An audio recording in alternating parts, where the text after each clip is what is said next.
International एक दो books हैं, एबीसी होगी मेडिकल एजुकेशन की, लेकिन उसमें जो एग्जांपल्स थी वो मैच नहीं कर रही थी हमारे रियल एक्सपीरियंसेस से, कि वो एक इंटरनेशनल लेवल की नॉलेज और एक नेशनल लेवल पर क्या काम हो रहा है हमने उसको देखना था। तो फिर मैं उससे इंस्पायर हुई, मैंने देखा और मैंने डिसाइड किया कि मैं कुछ ऐसा लिखूंगी जो ना सिर्फ टीचर्स के लिए हो बल्कि स्टूडेंट्स जैसा कि के लिए। हमें पता है कि हमारे सोसाइटी में जो जूनियर होता है उसकी काबिलियत को भी सराहा नहीं जाता बल्कि उसको दबाया जाता है। आप बताइए कि आपके ऊपर ये फेस कैसा था? बिल्कुल ऐसा होता है, हर अच्छा जगह अच्छा। होता है। औरतों में ऑस्टियोपोरोसिस, जिसमें वो खोखलापन आ जाता है हड्डियों में, हम्म। वो हो रहा है। ज़्यादातर ख़वातीन में होता है ये, 30 साल की उम्र से जो अबव एज की हो जाए। बिस्मिल्लाहिर्रहमानिर्रहीम, अस्सलाम वालेकुम ख़वातीन व हज़रात। आप देख रहे हैं हमारा यूट्यूब चैनल सोशल नंबर 1। कहते हैं मेहनत इतनी खामोशी से करें कि आपकी कामयाबी शोर मचा दे। हमारे साथ मौजूद है मैडम सुंबल आरिफ साहिबा, कि जिन्होंने मेडिकल साइंसेज में जो किताब लिखी और जो पूरे पाकिस्तान में जिनका चर्चा है, इस हवाले से इनसे बात करते हैं और सिनफ़े नाजुक से सिनफ़े आहन का तक का सफ़र इन्हीं से जानते हैं। अस्सलाम वालेकुम मैडम। वालेकुम अस्सलाम। मैडम थोड़ा सा ऑडियंस को अपने बारे में बताइए और फिर आपकी बुक के बारे में पूछते हैं। मेरा नाम सुंबल आरिफ है। मैं किंग एडवर्ड मेडिकल यूनिवर्सिटी की ग्रेजुएट भी हूँ और यहाँ पर एज अ लेक्चरर काम कर रही हूँ। मेरी फील्ड है ऑर्थोटिक्स एंड प्रोस्थेटिक्स। मैं 2017 से यहाँ पर टीचिंग कर रही हूँ अपनी फील्ड में, और मुझे 8 साल से ज़्यादा हो चुकी हैं। मैडम, सफ़र कहाँ से स्टार्ट हुआ?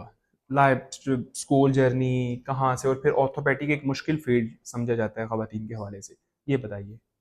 कॉलेज मेरी लाहौर कॉलेज की है, उसके बाद मेरा किंग एडवर्ड में एडमिशन हो गया। यहाँ से मैंने अपनी ग्रेजुएशन मुकम्मल की है और जो है रिहेबिलिटेशन साइंसेस में इसमें स्पेशलाइजेशन की है मैंने।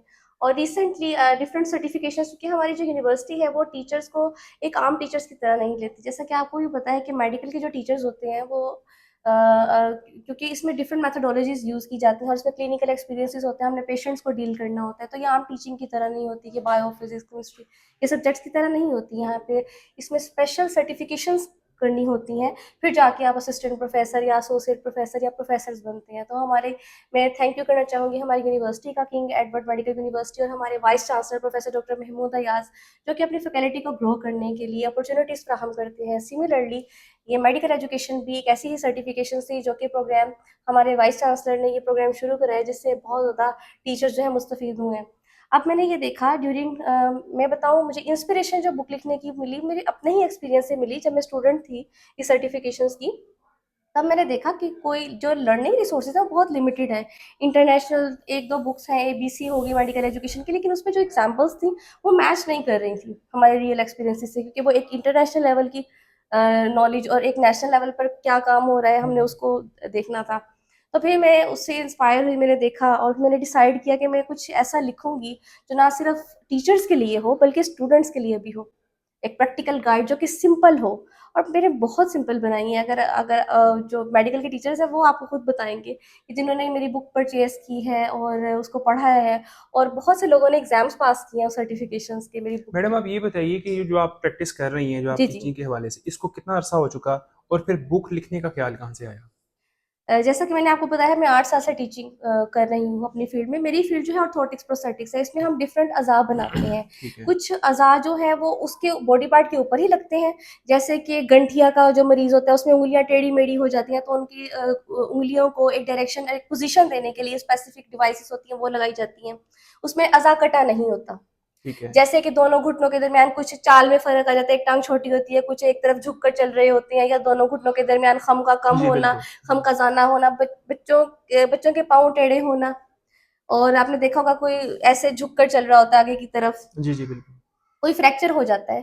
ठीक है। तो जब हीलिंग टाइम होता है फ्रैक्चर का, हड्डी जुड़नी भी तो होती है ना, जी बिल्कुल। 4 से 6 हफ्ते का जो टाइम होता है, हम्म। तो उस हीलिंग के दौरान अगर पोज़ीशन अलाइन नहीं अलाइन रखेंगे नहीं ना, होगी। तो वो गलत जुड़ जाएगी। तो हम्म। उसको अलाइन रखने के लिए भी डिवाइसेज़ बनती हैं, उनको ऑर्थोसिस कहते हैं। ये ठीक सारी है। चीज़ों में रहती है। तो मैडम, किताब लिखने का ख्याल कहाँ से आया? जैसा कि आपने बताया कि जो आप लोग बुक्स पढ़ रही थी वो मुश्किल थी और उनकी एग्जांपल्स यहाँ पर थी ठीक नहीं। तो ये आपने जब अपना ख्याल अपने सीनियर्स को बताया, और जैसा कि हमें पता है कि हमारे सोसाइटी में जो जूनियर होता है उसकी काबिलियत को भी सराहा नहीं जाता बल्कि उसको दबाया जाता है। तो आप बताइए कि आपके ऊपर ये फेस कैसा था? बिल्कुल ऐसा होता है, हर अच्छा जगह अच्छा। होता है। लेकिन जब आपका काम खुद बोलना शुरू कर दे, जब मैंने बुक लिखी, ये मेरे बेसिकली नोट्स ही थे, लेकिन ठीक जो है। मेरे डिफरेंट कोलीग्स थे वो मेरे जितने नहीं थे, सारे बड़े बड़े थे, असिस्टेंट प्रोफेसर थे, एसोसिएट प्रोफेसर थे, इवन प्रोफेसर भी थे जो मेरे कोलीग्स थे। उन्होंने जब मेरे नोट्स देखे और एग्जाम्स करीब आए ना, जब सर्टिफिकेशंस के जो फाइनल एग्जाम्स, उन्होंने मेरे नोट्स देखे, उन्होंने कहा इसको ना तुम बुक क्यों नहीं लिखती हो इसके बारे में। और हम्म। मैंने खुद भी एक्सपीरियंस किया कि वाकई की बहुत सारे लिमिटेड रिसोर्सेज हैं, टीचर्स के लिए कोई प्रैक्टिकल गाइड ही नहीं है प्रॉपर कि कहाँ से पढ़ा रहे हैं, करिकुलम ठीक नहीं बना हुआ। हम्म। तो फिर मैंने ये डिसाइड किया, और फिर लोग खुद बोले, यानी कि खुद मेरे वीसी साहब ने बहुत ज्यादा अप्रिशिएट किया। आपने देखा होगा मैंने आपको जी सर्टिफिकेशन जी, भी अपनी बिल्कुल शेयर की बिल्कुल। है, तो बहुत ज्यादा मुझे अप्रिसिएशन मिली है। मतलब वो और बात वही आ गई ना कि मेहनत इतनी खामोशी से करें कि आपकी कामयाबी शोर मचा दे। और बिल्कुल मैडम के लिए भी ऐसा ही एग्जैक्टली है बिल्कुल। और हमें बड़ा ऑनर है आप कि आपने इतना, एक प्राउड है आप लगी हमारे लिए भी कि आप एक पाकिस्तानी होने के नाते इतना बड़ा आपने अचीवमेंट। तो अब क्या आपकी डेली रूटीन्स, प्रैक्टिस, किताब लिखती, किताब अप्रूव भी हो गई, अब ये यूनिवर्सिटीज़ में स्टडी भी करवाई जाएगी इसके बिल्कुल, ऊपर? यूनिवर्सिटी ने तो इस बुक को अपना ही नाम दे दिया ना, मैं ठीक सिर्फ है। इसकी एक ऑथर हूँ, लेकिन यूनिवर्सिटी ने मुझे अपॉर्चुनिटी दी है कुछ लिखने के लिए on the behalf of university. ठीक है। तो बिल्कुल ये अवेलेबल है, आप डिपार्टमेंट ऑफ ऑर्थोपेडिक्स से भी ले सकते हैं, किंग एडवर्ड से भी रब्ता कर सकते हैं, बुक हर जगह अवेलेबल है। और मुझे नेशनल लेवल पे भी सर्टिफिकेशंस मिली हैं डिफरेंट। मैडम ये बताइए, आप हड्डियों की डॉक्टर हैं तो जी अभी जी। इसके ऊपर आपसे बात करते हैं। आप ये बताइए कि पाकिस्तान में मतलब जो ख़वातीन को अगर कोई हम हड्डियों या जोड़ों के मसाइल के ऊपर बात करें तो आप क्या समझती हैं कि वो क्या ज़्यादा मेजर मसाइल हैं कि जो डॉक्टर्स के पास, जो डॉक्टर्स को रिपोर्ट करते हैं? और ये भी बताइए कि कौन से ऐसे मसाइल हैं हड्डियों के, जोड़ों के, जो ख़वातीन घर में खुद भी लोग कर सकते हैं ठीक? हमने देखा है कि ज्यादातर औरतों में ओस्टियोपोरोसिस, जिसमें वो खोखलापन आ जाता है हड्डियों में, वो हो रहा है ठीक ज्यादातर है। खवातीन में होता है। ये 30 साल की उम्र से जो अबव एज की हो जाती हैं खवातीन, तो ये क्या है, हमारी खुराक अच्छी नहीं है। हम्म। हम कैल्शियम रिच और विटामिन डी नहीं ले रहे, सन का एक्सपोयर नहीं है इतना, और बाहर नहीं निकलते हैं, इंडोर ठीक है। एक्टिविटीज है, बच्चे बाहर नहीं खेलते, तो उस तरह हम्म। से जो है वो हमारा न्यूट्रिशन इतना अच्छा नहीं है। तो हम्म। इस वजह से भी इफेक्ट कर जाता है। ऊपर से वॉक नहीं है तो बिल्कुल। मोटापा आ जाता है। हम्म। और ये भी रीजन है कि वो फिर हड्डियों पर वजन पड़ता है, हड्डियां पहले ही खोखली होती हैं, तो फिर वो नी रिप्लेसमेंट की तरफ जाने लग जाते हैं कि अब ये घुटना चेंज करवाना है, आपने नकली गोडा बिल्कुल लगवाना है, बिल्कुल ये वो बिल्कुल। इस तरह के मसाइल पैदा होना शुरू हो मैडम जाते ये भी हैं। बताइए कि जो लोग ज़्यादा एक्सरसाइज करते हैं, ज़्यादा वॉक करते हैं, या साइकिलिंग करते हैं, या इवन के जिम करते हैं, तो ये जो लोग अपनी फिजिकल एक्टिविटीज़ करते हैं, एक्सरसाइजेज करते हैं, तो इनका हड्डियों, इंसानी जिस्म की हड्डियों पर कोई नुकसान या ये तो नहीं होता हड्डियां कमज़ोर हो रही हैं? बिल्कुल ऐसा नहीं है, जितना आप एक्टिव रहेंगे, क्योंकि ये भी एक फिजियोथेरेपी हो रही है ना, आपका हर जॉइंट मूव कर रहा है, हम्म। ठीक है ना, और इंसुलिन बन रही है, और ठीक आप है। एक्टिव हैं, सन का एक्सपोजर, आप बाहर निकले, आपने ग्रीन फ्रेश ऑक्सीजन ली है, ठीक है। ठीक है ना, आप जितना नेचर के करीब जाएंगे हम्म। उतना ही आप सेहतमंद रहेंगे हर हवाले से, चाहे वो दिमागी सुकून हो या जिस्मानी सुकून हो। बिल्कुल ज़बरदस्त। और जो ख़वातीन जिनको ये ज़्यादा इस तरह के मसाइल होते हैं, उनको कुछ गाइड कर दें कि इनसे बचा कैसे जा सकता है और इनको किस तरह खुद ही घर पे वो इसको सॉल्व कर सकते हैं? बिल्कुल, उनको अपने मंथली टेस्ट करवाने चाहिए, अगर वो ऐसा महसूस करती हैं, थकावट महसूस करती हैं, हम्म। तो वो अपने डिफरेंट टेस्ट करवाएँ, और मंथली ये रिपीट किया करें, या 6 मंथ्स के ड्यूरेशन के ओके बाद जी, वो ये बिल्कुल। रिपीट करने चाहिए, ये ज़रूरी है। और हर एक ने अपना ख़्याल खुद ही रखना है, कोई खुद। हमें बाहर से कोई वो नहीं आएगा हम्म। कि आप टेस्ट करवाएँ, या आपको ये दर्द हो रही है तो आपका इलाज ये होगा। हमने खुद नोट करना है, हमें खुद पता होता है हम क्या इनटेक कर रहे हैं और बिल्कुल क्या ऐसे काम नहीं कर रहे हैं, जिसकी वज़ह से हमें ये बीमारियाँ बिल्कुल आ घेर रही हैं। बिल्कुल। और मैडम लास्ट पे आप एक काबिल और एक सक्सेसफुल खातून हैं, ये भी बताइए उन स्टूडेंट्स को जो आपको देखेंगी और जो आपकी एज फेलोज भी होंगी, कि मतलब किस तरह डेफिनेटली आप यहाँ तक पहुँची, कोई आसान मराहिल नहीं थे, बड़े मुश्किल कठिन मराहिल से आप गुजरी। तो जो एक मेहनत और मेहनत करने का जो फ़लसफ़ा है, उसके ऊपर कितना मजबूती से कायम रहना है? मेरा मैसेज सब स्टूडेंट्स को ये है कि आप जो मैट्रिक लेवल में है या एफएससी लेवल में है और मेडिकल एजुकेशन यानी कि मेडिकल के सब्जेक्ट्स में आना चाहते हैं, मेडिकल की फील्ड में आना चाहते हैं, तो आपके लिए ऑर्थोटिक्स प्रोस्थेटिक्स की फील्ड भी परस्यू करने के लिए अच्छी है। लेकिन आप जिस भी फील्ड में हैं, आप ये याद रखें कि आपने मेहनत करनी है, और जिस फील्ड में भी है आपने उसमें जो है उसका प्रोफेशनल बनना है। सिर्फ प्रोफेशन चूज नहीं करना, हम्म। बल्कि उसका प्रोफेशनल बनना है। तो आप ये सोचें कि प्रोफेशनल क्या होता है, प्रोफेशनलिज्म क्या होती है, और एक प्रोफेशन क्या होता है। बिल्कुल। तो आपने मुसलसल मेहनत करनी है, अपने पेरेंट्स की रिस्पेक्ट करें, अपने टीचर्स की रिस्पेक्ट करें, और अपने आप को एक्टिव रखें। और डिफरेंट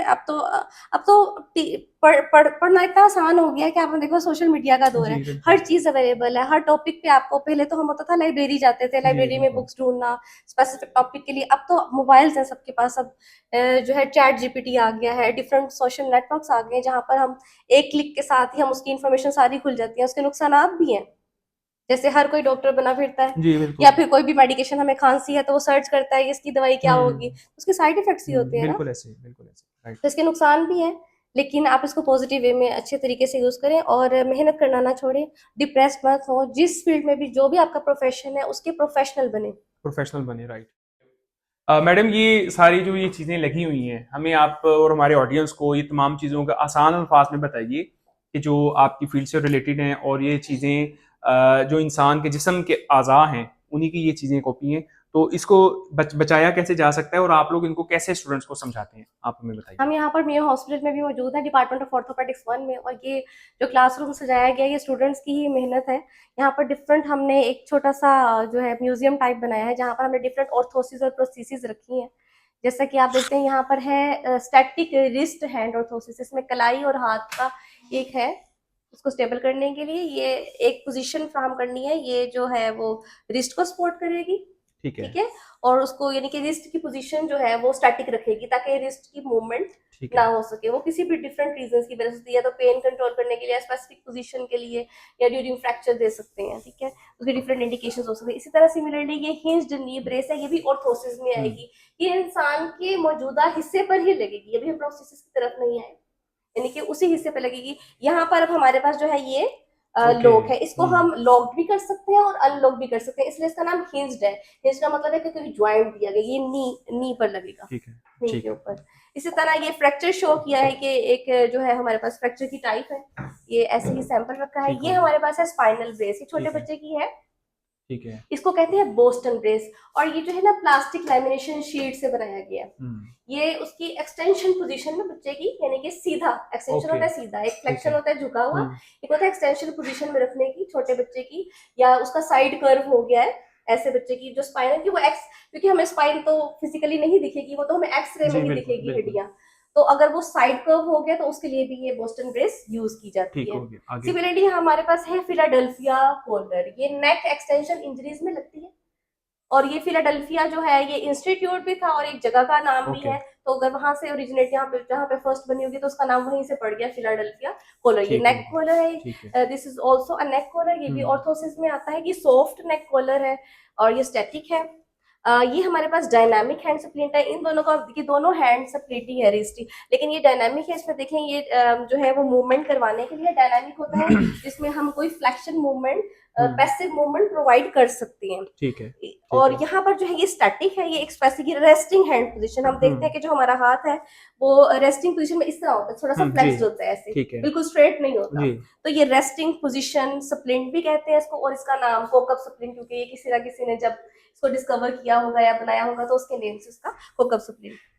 इसी तरह ये फिंगर स्प्लिंट है, जैसे कि मैंने आपको बताया जी। जी। कि आर्थराइटिस गंठिया की कंडीशन में उंगलियां टेढ़ी जी। मेढ़ी जी हो बिल्कुल जाती हैं, तो बिल्कुल। फिंगर को एक्सटेंशन पोजीशन में स्ट्रेट रखने के लिए जो बनाई जाती है, ये इस तरह मूवमेंट, ये एल्यूमिनियम की शीट होती है, उसके ऊपर कलर ओके। लगाया, skin okay. Colour okay. Match किया ठीक गया, है। ये स्किन के कलर से मैच, इसकी ठीक है। डार्क टोन है, डार्क भी कर सकते हैं, लाइट टोन भी कर सकते ओके। हैं, तो ओके। इस तरह मूव कर ठीक। सकती है, ठीक है, ठीक हो इसके गया। अंदर फिंगर आ जाती है, ठीक हो गया। एडजस्टेबल होती है। ठीक है। इसी तरह ये छोटी सी वॉकेड है, ये आपने देखा होगा, जी। जी बिल्कुल। वॉकेड, ये छोटा सा सिर्फ जी। एक फ्रेम बनाया फ्रेम गया है, एज अ ठीक है। सैंपल। ठीक हो गया। ये वॉकिंग एड, ये भी ठीक है। ऑर्थोसिस में ओके। आ जाती ओके। है। ओके।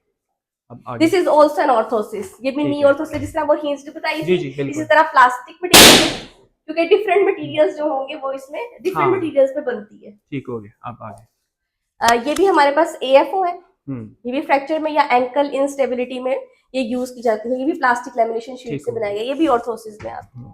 इसी तरह शू रेज है, एक टांग ओके। छोटी ओके। होती है जिनकी उनको लेंथनिंग देने के ठीक है। लिए, ये आर्चीज वगैरह है। ठीक है। ठीक है मैडम, ये ये क्या चीज़ है?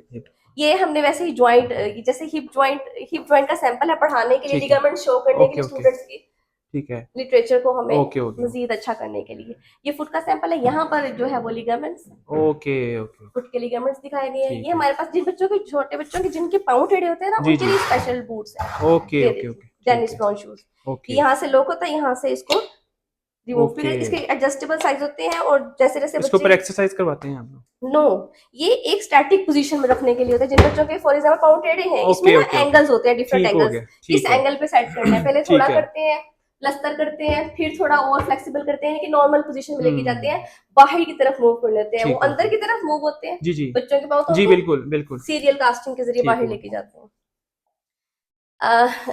सिमिलरली हमारे पास ये है पेडेलर टेंडन, ये प्रोस्थेसिस में आ जाता है, ठीक यानी है, कि ये अज़ा कटने के बात, बाद लगती ठीक है, है, ठीक है, आर्टिफिशियल, बिल्कुल ह्यूमंस की तरह है, जिस ठीक तरह है, ह्यूमन का अपना एक पार्ट होता है। ये हमारे पास हाइपर एक्सटेंशन ब्रेस है, ये भी स्पाइनल ब्रेस है, ये भी ठीक हो गया, रीढ़ की हड्डी को सपोर्ट रीड के करने के लिए, लिए होती ठीक है। हो गया, ये भी रीढ़ की हड्डी को, लेकिन हाई लेवल, यहाँ तक, ये चिन तक आती है स्पॉट, ओके ये ओके, वाली, ठीक हो गया, ठीक है, ये वाली, इसको कहते हैं मिलवॉकी ब्रेस। ये चिन की स्पॉट के साथ है, इसमें ज्यादा स्ट्रेट करना है हमें, ओके, ठीक हो ये भी गया, रीढ़ की हड्डी ठीक को हो गया सपोर्ट मैडम, करने के लिए होता है। ये हमारे पास सैंपल है नी जॉइंट का, ठीक है, similarly this one is also knee joint. Okay okay okay, ठीक है, ये और हमारे नीचे, पास प्रोस्थेसिस है, ये मॉड्यूलर प्रोस्थेसिस है, ओके हो मॉड्यूलर। गया, ठीक है, ओके हो गया, ये जरा एडवांस टेक्नोलॉजी में आ जाता है, ये इसका सॉकेट होता है, और ये जी, जो है लेंथ के अकॉर्डिंग, उसकी कंट्रोलेटर लेग के अकॉर्डिंग जो है वो डिजाइन किया जाता है। ये ठीक हो पार्ट्स गया, इंपोर्ट भी हो जाते हैं, ठीक लेकिन है, जो सॉकेट बनता है वो according to the patient stump उसके होता है। सामने, ठीक है, चले, थैंक यू।